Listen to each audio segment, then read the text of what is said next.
Bapak, Ibu, dan Saudara yang dikasihi Yesus, salam sejahtera bagi kita semua. Berjumpa lagi dengan saya, Esther Solihin, dalam Renungan Harian hari ini. Saya hendak menceritakan sebuah kisah tentang sebuah salib Yesus di daerah Spanyol yang sangat terkenal.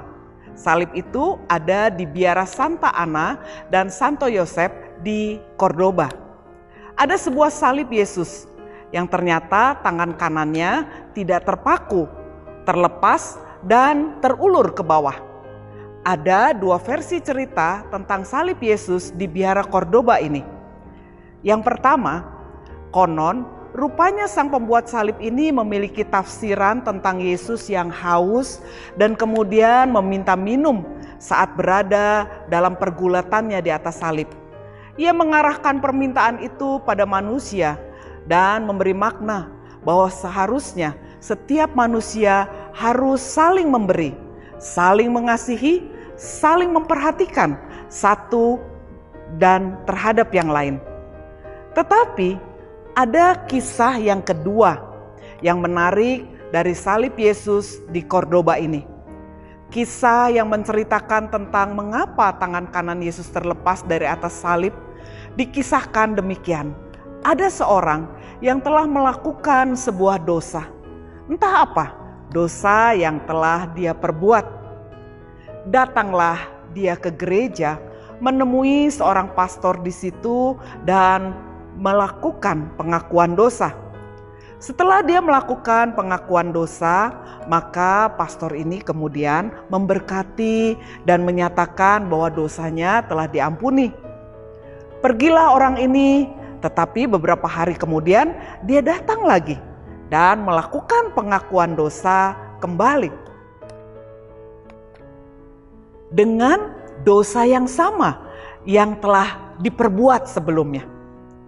Maka pastor ini pun memberkati dan menyatakan bahwa dosanya diampuni dan berpesan agar dia jangan melakukan dosa yang sama lagi. Tetapi beberapa waktu kemudian orang ini datang lagi dan melakukan pengakuan dosa dan memohon pengampunan dengan dosa yang sama. Pastor ini mulai kesal, tetapi tetap melayaninya dan kemudian berpesan dengan lebih keras bahwa dia tidak boleh melakukan dosa yang sama atau tidak akan ada lagi pengampunan bagi dia. Orang ini sepertinya tahu dan seperti sebelumnya dia berjanji tidak akan melakukan dosa yang sama. Suatu hari saat sang pastor sedang berada di bawah salib Yesus, ternyata orang ini datang lagi dan hendak melakukan pengakuan dosa dengan dosa yang sama dan memohon pengampunan. Dengan bersimpuh dia memohon agar dia dilayani.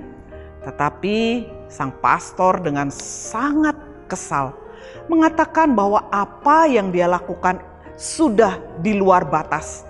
Sehingga tidak ada lagi pelayanan pengakuan dosa dan pengampunan dosa bagi orang ini. Dan meminta orang ini untuk keluar dari gereja.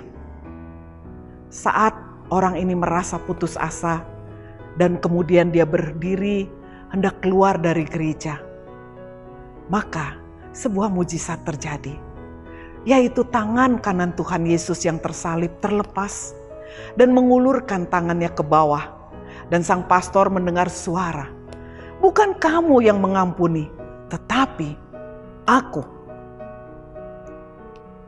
Bapak, Ibu yang dikasihi Tuhan Yesus Kristus, entahlah apakah dua versi cerita ini real atau hanya sekedar cerita. Tetapi firman Tuhan dalam kitab Yohanes 15 ayat 9 dan 10 berkata demikian. "Seperti Bapa telah mengasihi aku, demikian juga aku telah mengasihi kamu. Tinggallah dalam kasihku itu. Jikalau kamu menuruti perintahku, kamu akan tinggal di dalam kasihku.